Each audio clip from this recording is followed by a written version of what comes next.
Ini jenis mete yang apa Pak ini Pak? Meteor. Waduh. Keinjek ya. Mulai. Utuh dikupas tanpa harus terbelah seperti ini. Hampir kayak jamur mungkin apa ya? Iya, cekrut-cekrut gitu kan. Hampir kayak jamur.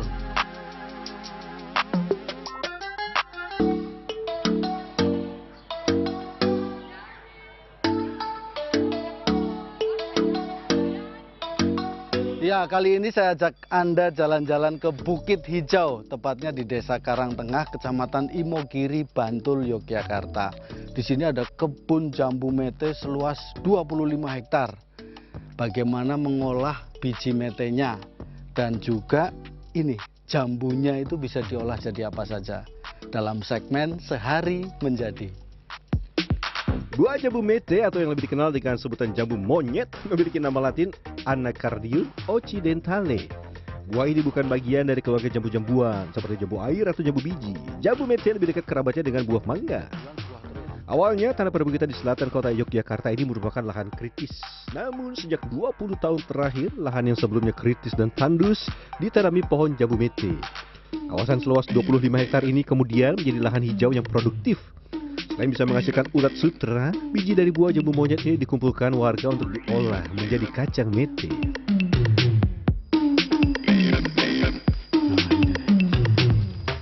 Ini masih ada nih. Ini jenis mete yang apa Pak ini Pak? Meteor. Meteor. Namanya mete. Oh, lokal. Tenanan Pak Meteor. Oh, tak kira guyon ya. Meteor itu yang jatuh dari langit. Kalau ini meteor mete buah. Kali ini saya bersama Barowi, warga Mojolegi, Karangtengah, Bantul, Yogyakarta, yang setiap hari mencari buah mete. Jika sedang musim buah mete, dalam sehari kita bisa dengan mudah mendapatkan buah mete di setiap pohon. Namun saat musim buah telah usai, setiap pohon hanya menghasilkan beberapa buah saja. Meski sudah jarang dan tidak cukup banyak, hampir di setiap pohon kita bisa mendapatkan buah jambu mete.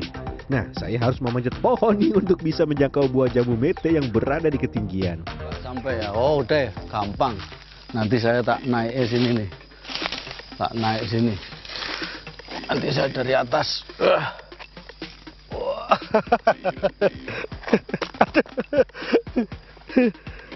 Aduh. Mantan atlet panjat tebing ya. Kuat ini.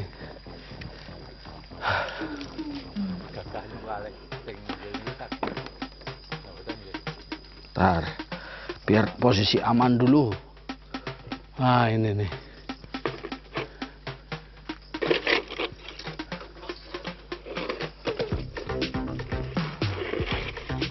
Ah, ada lagi. Habis ya. Saking asiknya memanjat pohon, tanpa sadar kaki saya menginjak beberapa buah jambu mete yang sudah saya petik dan kumpulkan di bawah pohon. Ini masa kecil bahagia ini penekan ini. Waduh. Keinjek ya. Mulai. Lah untung buahnya itu nggak dianu ya. Ini yang penting ini metenya masih aman, biji metenya yang penting masih aman. Setelah menjelajahi kebun mete untuk mencari biji mete, saya penasaran melihat proses pembuahan pada bunga pohon mete. 1 minggu itu baru dari kuncup kayak gini. Itu 1 minggu baru mekar kayak gini. Nah, setelah mekar kita baru tahu mana yang jadi buah, mana yang enggak. Tandanya Tandanya ini ada putih. Nah, ini ada 2 yang ini kan. 1 kecil, yang 1 besar. Ini besok jadi buah ini. Setelah melihat dan mengikuti proses pencarian biji jambu mete bersama Barowi, selanjutnya saya bergeser ke rumah warga yang sehari-hari bekerja mengolah biji jambu mete. Sebelum diolah menjadi butiran mete, biji jambu mete ini harus dijemur sampai kering. Proses penjemuran membutuhkan waktu sekitar 1 hari. Tujuannya agar biji yang baru dipetik dari pohon kering dan mudah diambil isinya.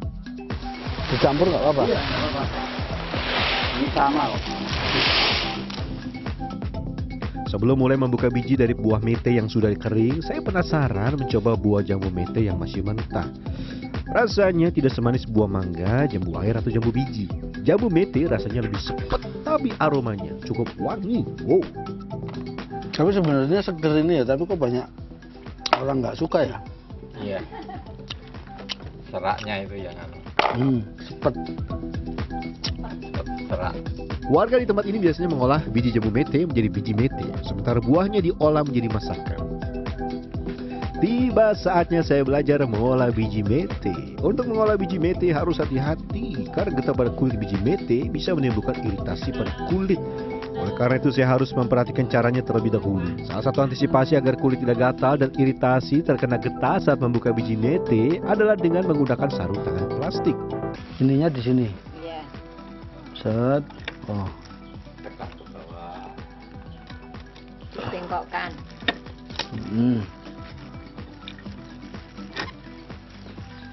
Nih, getahnya tuh. Aduh. Ini ada alatnya nih. Tuh. Setelah mencoba beberapa kali, ternyata membuka biji mete tidak mudah. Saya mencoba beberapa kali, tapi masih belum bisa mendapatkan biji mete yang utuh. Setelah sekian kali mencoba, saya mendapat arahan dari mereka yang sudah pandai membuka biji mete dengan alat tradisional seperti ini. Pertama, alatnya harus berdiri tegak lurus. Lalu setelah dijepit, bagian kulit metenya digoyang, sehingga nanti bagian dalam biji mete akan terlihat. Dan hasilnya, hohoho. Ternyata nggak hanya partai politik yang tegak lurus. Buka mente tegak lurus juga.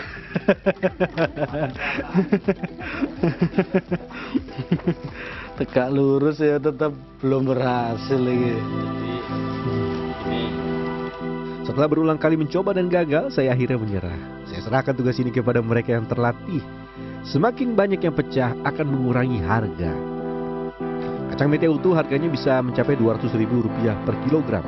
Jika metenya tidak utuh dan pecah-pecah, maka harga jualnya berkurang menjadi Rp140 hingga Rp150.000 saja.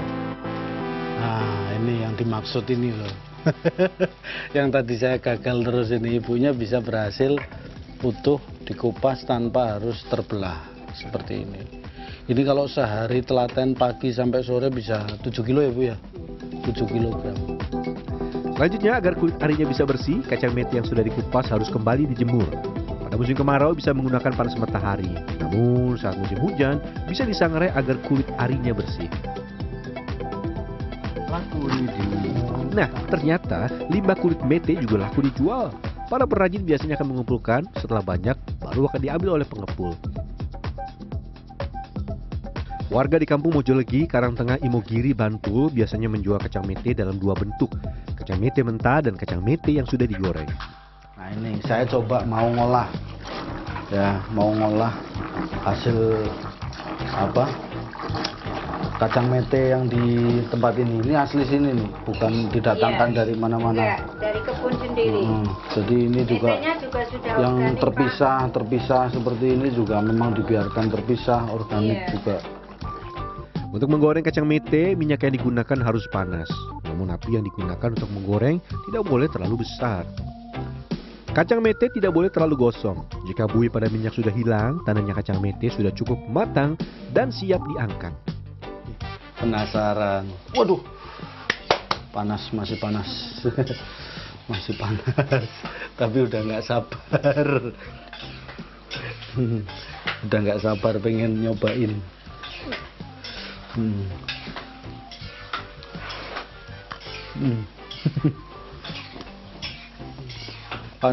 Panas. Tuh, ternyata kalau masih panas baru diangkat. Belum begitu renyah. Kurang keras apa ya? Nah, saya penasaran dengan olahan buah jambu. Saya sudah dibuatkan oseng jambu mete. Jadi jambu mete yang sudah matang dihancurkan, selanjutnya diperas lalu diambil seratnya. Dicuci berulang kali sampai kadar buahnya yang sepat berkurang. Baru setelah bersih dimasak tumis oseng jambu mete.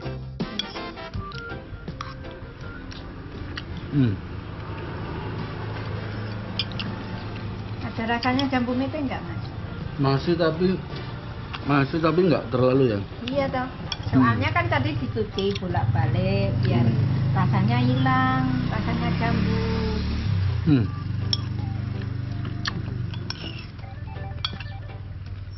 Hampir kayak jamur mungkin apa ya? Iya, cekrut-cekrut gitu toh. Mak. Hampir kayak jamur. Mm-mm. Ini bisa jadi alternatif olahan masakan buat di resto, kayaknya masih belum ada nih. Belum Olahan ada. jambu mete, tapi kayaknya Iya. nyarinya susah. Selain diolah langsung, kacang mete ternyata dapat diolah menjadi beberapa olahan turunan seperti coklat mete atau lainnya. Nah ini, kalau tadi kita lihat, kita cobain kacang mete yang langsung diolah, dimakan. Kalau ini sudah olahan. Nah ini, dicampur sama coklat seperti ini. Rasanya tentunya kacang metenya sama coklat yang jelas enak. Ya, Roby Sofwan Amin, Robo Gus Hartoyo, Bantul, Yogyakarta.